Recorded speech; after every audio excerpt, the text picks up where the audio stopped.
Hello guys. So in the last session we were discussing current electricity. So we'll continue with that. So what we discussed up till now was why we use ammeter. Ammeter is used to measure the current in the circuit. Voltmeter is used to measure the potential difference in the circuit. So how do we draw circle A? These are the wires plus positive and negative. Same V voltmeter, positive and negative. So we have seen the symbols of cell, battery, key, open, closed, bulb, ammeter, voltmeter, and even we saw how do we draw a resistance. Is like ये ऊपर जाती है line और फिर ये ऐसे नीचे. This is resistance and this is variable resistance. You can say arrow on it. Okay. फिर हम लोगों ने एक एक्टिविटी देखी थी इफ़ यू रिमेंबर, जिसमें ऐसे ए और बी ऐसे थे, ए और बी. सो यहाँ पे एमीटर था to measure the current in the circuit. फिर यहाँ पे क्या थी, बैटरी. अगर आप लोगों को लास्ट सेशन याद आ रहा है तो मैंने आप लोगों को बोला था हम लोग बैटरी कैसे ड्रॉ करते हैं. ये बड़ी लाइन जो पॉजिटिव लाइन दिखाती है, ये negative positive negative positive negative, इसी वे से हम लोगों को ड्रॉ करना है. ये की ऑन और ऑफ करने के लिए.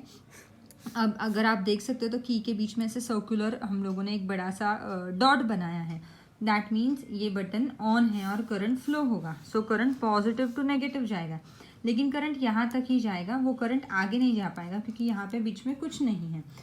सो अभी हम लोगों को क्या करना है कि यहाँ पे बीच में कुछ ना कुछ ऐड करना है. सो एक बार हम लोग कॉपर वायर डालेंगे. कॉपर वायर एक गुड कंडक्टर है. कंडक्टर है यानी वो क्या करता है, इलेक्ट्रिसिटी कंडक्ट करता है. सो जब हम कॉपर वायर डालेंगे तो सर्किट ऐसे क्लोज होगा और current through out the circuit flow होगा. लेकिन अब जब मैं यहीं पे ग्लास रॉड डालूंगी, ग्लास का पीस, सो करंट यहाँ से यहाँ पे जाएगा, यहाँ तक ए तक जाएगा, लेकिन ए टू बी जा पाएगा क्या, नहीं, क्योंकि ग्लास रॉड एक गुड कंडक्टर नहीं है. यानी ये जो ग्लास रॉड जो ब्रिज बनेगा ए और बी के बीच में, वो जो ग्लास रॉड जो ब्रिज बना है वो बी तक करंट लेकर जा ही नहीं पाएगा. सो बी तक हमारा करंट नहीं जाएगा. यानी ग्लास रॉड क्या है, एक बैड कंडक्टर ऑफ इलेक्ट्रिसिटी है जो इलेक्ट्रिसिटी को पास नहीं होने देता है. अगर वही मैंने एल्यूमिनियम वायर डाली, एल्यूमिनियम वायर ए और बी के बीच में ब्रिज बन जाएगी, तो वो कैसी हो जाएगी, गुड कंडक्टर ऑफ इलेक्ट्रिसिटी. वही रबर डाला हमने, तो रबर क्या है, एक बैड कंडक्टर ऑफ इलेक्ट्रिसिटी है. सो जो गुड कंडक्टर ऑफ इलेक्ट्रिसिटी है उन्हें हम लोग बोलते हैं कंडक्टर्स. और जो दूसरे जो करंट को पास नहीं होने देते हैं, जो करंट को स्टॉप करते हैं, उन्हें हम लोग बोलते हैं इंसुलेटर्स. सो ये इंसुलेटर्स हम लोगों को करंट फ्लो नहीं होने देता और हम लोगों को प्रोटेक्ट करता है करंट से. से अगर हम वायर को देखें तो वायर को ऊपर से कोटिंग होती है पीवीसी. सो वो जो कोटिंग है वो क्या है, बैड कंडक्टर ऑफ इलेक्ट्रिसिटी. वो क्या है, इंसुलेटर है. सो ये क्या करता है, करंट को बाहर फ्लो होने से रोकता है. ओके. सो अभी हम लोग एक एक्टिविटी देखेंगे जो एक्चुअली 10th स्टैंडर्ड का प्रैक्टिकल है. यानी 10th में यही हम लोग प्रैक्टिकल परफॉर्म करते थे. सो अब ये ऐसा आपको कनेक्शन बनाना है. ओके. सो हम लोग ठीक से देखते हैं. ये वोल्ट मीटर है. वोल्ट मीटर क्या करेगा, पोटेंशियल डिफरेंस मेजर करेगा. एमीटर करंट मेजर करेगा. ये रेजिस्टर है. ओके. और ये हम लोगों का, ये एक्चुअली जैसे हमारा फ़ैन का रेगुलेटर होता है ना, नॉब होता है, तो हम लोग फ़ैन 1 के स्पीड पे रख सकते हैं, 2 के स्पीड पे, 3 पे, 4 पे, 5 पे. ये ऐसे ही ये वोल्ट मीटर है. यानी यहाँ जब हम एक ही सेल को कनेक्ट करते हैं, यानी वैसा ही जब आप, यानी ये जो किट बना हुआ होता है स्कूल में, उसको भी ऐसा एक रेगुलेटर आता है और यानी ऐसे एक रेगुलेटर सर्कुलर होता है और उसको एरो होता है ऐसे, फिर वहाँ पे 2, 4, 6, 8 लिखा होता है. तो जब 2 पे होता है तो हमको पोटेंशियल डिफरेंस कितना मिलता है, 2 वोल्ट.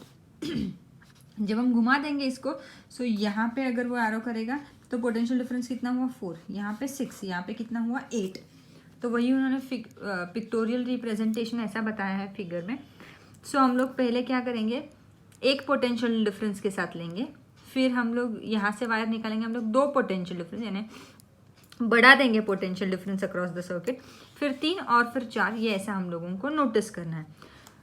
सो आप देख सकते हो नीचे एक टेबल बनाया हुआ है, नंबर ऑफ सेल्स यूज्ड. ये जो V है ना, उसको ही बोलते हैं हम लोग नंबर ऑफ सेल्स यूज्ड. ये नंबर ऑफ सेल 1, ये 2, ये 3, ये क्या है, 4.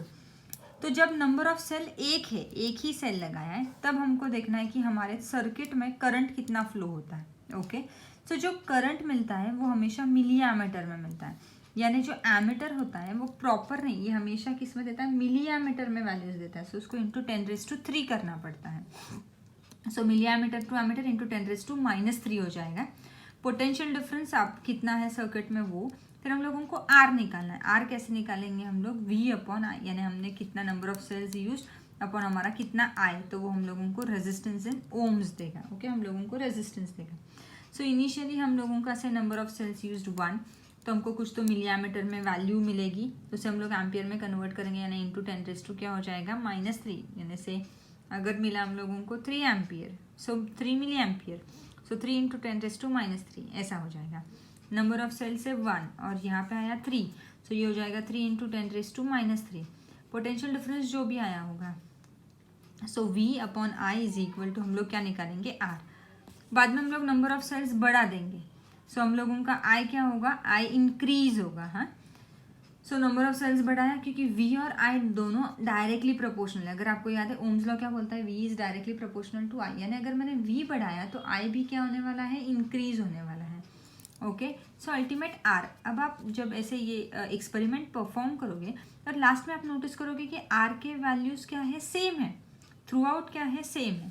तो नंबर ऑफ सेल्स से यूज़ किया 1, करंट की वैल्यू आई 3 मिली एम्पियर, तो 3 इंटू 10⁻³ पोटेंशियल डिफरेंस से 2 वोल्ट आया, सो ये हो गया 2 upon 3 into 10⁻³ number of cells से 2 यूज़ किया, सो करंट मिली एम्पियर में कितना आएगा 6, ये हो गया 6 इंटू 10⁻³।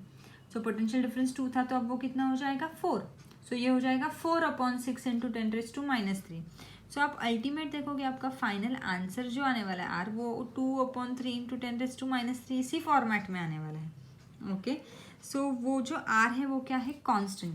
तो ओम्स लॉ को बताना है, जब आप वी बढ़ाते हो तो यानी आप जब ये पोटेंशियल डिफरेंस बढ़ाते हो तो आपका करंट थ्रू द सर्किट क्या होता है, बढ़ता है। ऑब्वियस है, एकदम नॉर्मल बात है। देखो, अगर मैंने 1 सेल लगाया तो मुझे कम करंट मिलेगा, वही 2 सेल लगाए तो ज़्यादा करंट मिलेगा, 3 सेल लगाए तो और भी ज़्यादा करंट मिलेगा। ओके, सो यही है, यानी नंबर ऑफ सेल्स बढ़ाए, यानी आई हमने इंक्रीज किया तो हमारा वी भी क्या होने वाला है, इंक्रीज होने वाला है, या वी इंक्रीज किया तो हम लोगों का आई क्या होने वाला है, इंक्रीज होने वाला है।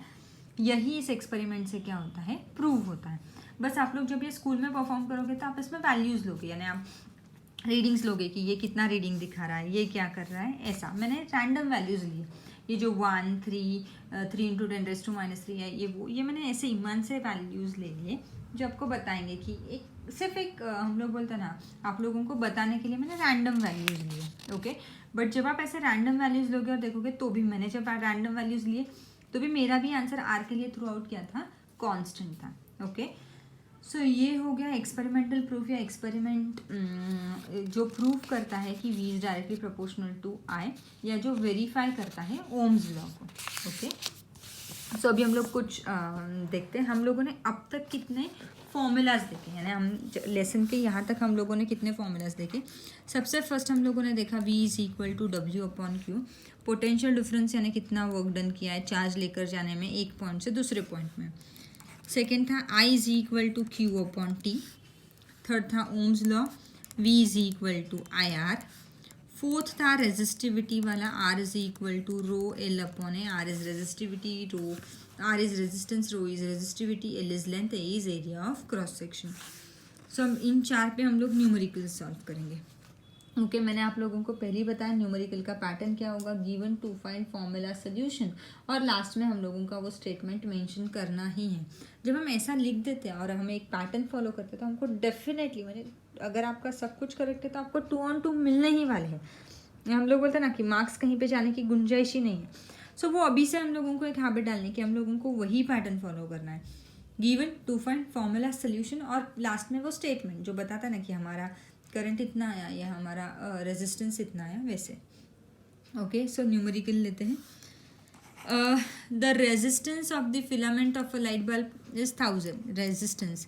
सो गिवन मैं टेक्स्ट बुक पेज नंबर 38 का सॉल्व एग्जाम्पल फर्स्ट वन ले रही हूँ, यानी अगर आपको क्वेश्चन रेफर करना, क्वेश्चन नहीं लिखती हूँ मैं, सो आप डायरेक्टली उधर रेफर कर सकते हो, page number 38 example 1।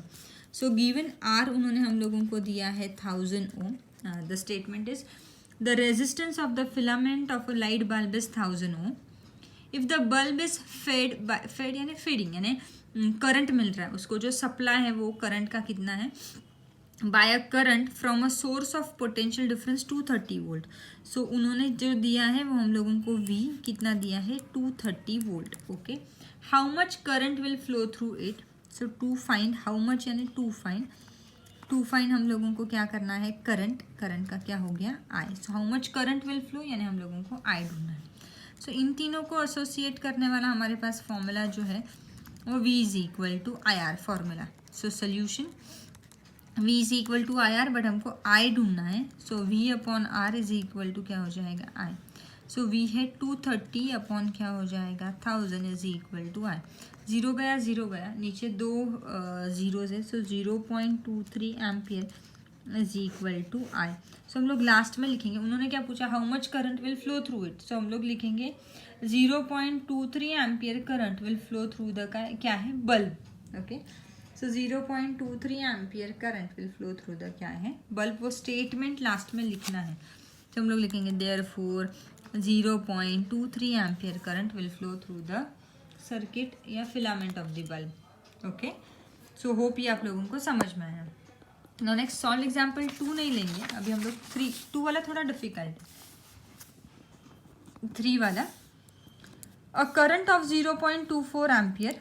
So given current कितना है I कितना है 0.24 ampere flows through a conductor when a potential difference of 24 volt. So potential difference कितना है 24 volt is applied between two ends.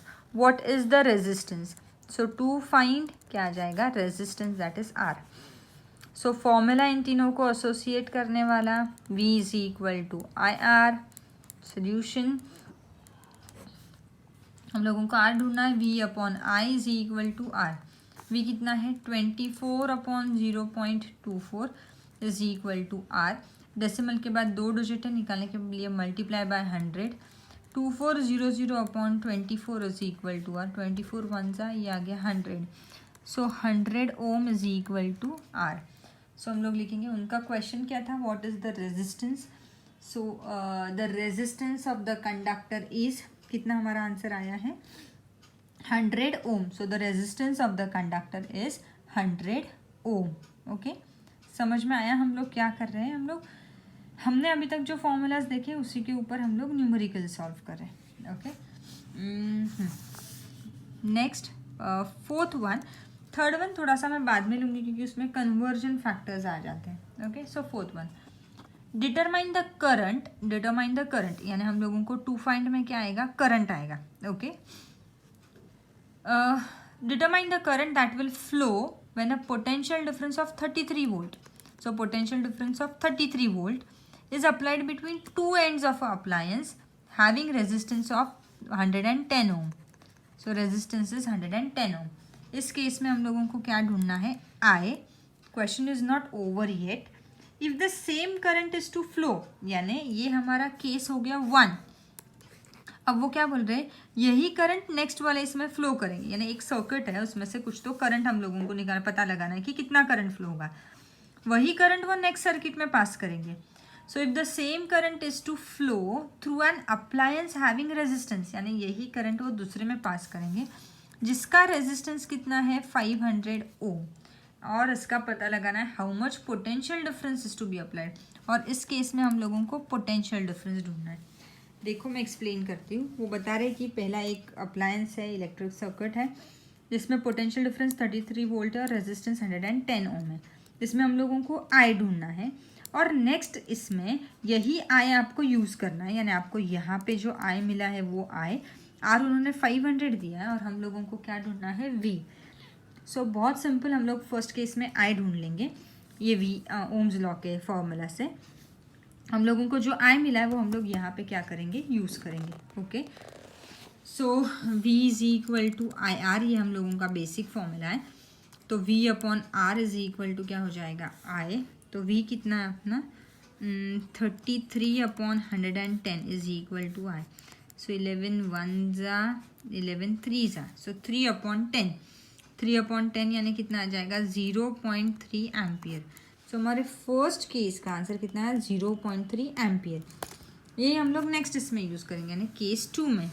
सो हमारा जो केस 2 है उसमें हमारा I कितना आएगा 0.3 एम्पियर आएगा. हमारा आर कितना है 500, हमको क्या ढूंढना है वी। सो फॉर्मूला क्या है, V is equal to I are.